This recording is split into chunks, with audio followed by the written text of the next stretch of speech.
Américo Castro y Quesada was a Spanish cultural historian, philologist, and literary critic who challenged some of the prevailing notions of Spanish identity, raising controversy with his conclusions that Spaniards didn't become the distinct group they are today until after the Islamic conquest of Hispania of 711, an event that turned them into an Iberian caste coexisting among Moors and Jews, and the history of Spain and Portugal was adversely affected with the success in the 11th to 15th centuries of the Reconquista, or Christian reconquest of the Iberian Peninsula, and with the Spanish expulsion of the Jews. Castro was born on May 4, 1885, in Cantagalo, Brazil, to Spanish parents.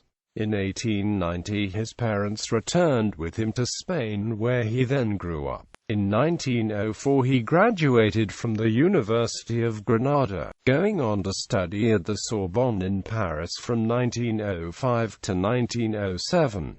After returning to Spain he organized the Center for Historical Studies in Madrid in 1910 and headed its Department of Lexicography.